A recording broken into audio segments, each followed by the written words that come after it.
they said, okay, no, you were a boy and you're supposed to behave, in a certain way. But then at that time also, I refused that this is something that I'm going to decide for myself. Nobody can take a decision about my life.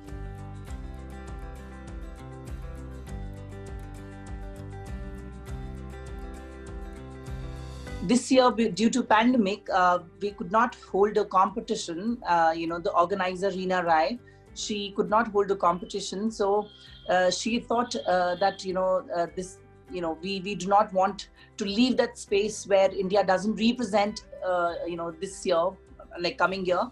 So she wanted somebody who's trained enough to represent India, because it's a huge responsibility, wearing an Indian sash with the, 50 to 60 other countries on the world stage. So she wanted somebody who was a little prepared. And also there was a whole story behind it, where I never spoke about myself out loud, though I was associated with Miss Trans Queen India from the very beginning. But so this year they had a board meeting where they thought I would be the perfect choice to represent India internationally. So that's how they crowned me.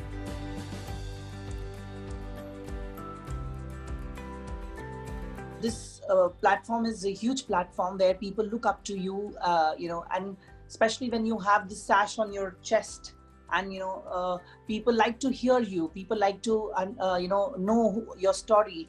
And I think it is very important for all of us to listen, to have a conversation, because that is one thing that can solve the biggest of the wars. So I think this platform has given me that that voice that can be heard by millions, and I can try and sensitize people about trans women.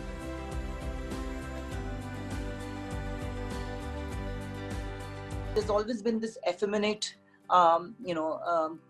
behavior and body language, or my habits, which were always posed and kind of hammered by people around me, where they said, okay, no, you were a boy and you're supposed to behave in a certain way.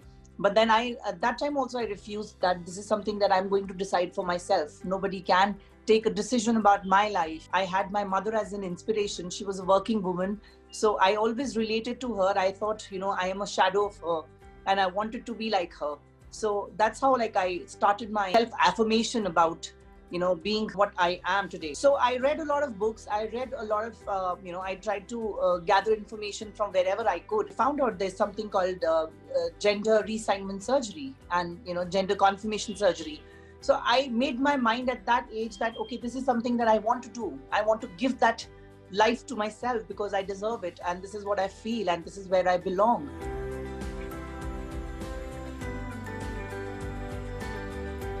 In Bollywood, trans characters have always been mocked, and they've always been made fun of. I think, because I believe that is how they assume that characters should be.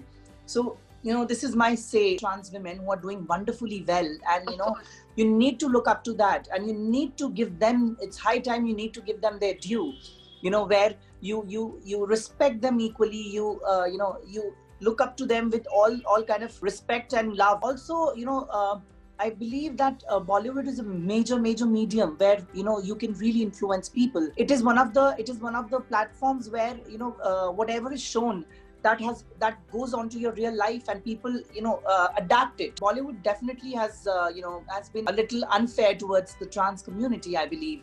But at the same time, I also feel that if you actually look back in time and you come and you see now contemporary times, we have come long way. One of the most revolutionary characters so far, I believe, as a trans character was Cuckoo from Sacred Games. So I think these kind of things are changing. It will take time. It will take a lot of time, but things are changing. As long as it's in the process and things are happening, I believe the future is better. Subscribe to our YouTube channel and hit the bell icon so that you don't miss any videos by us.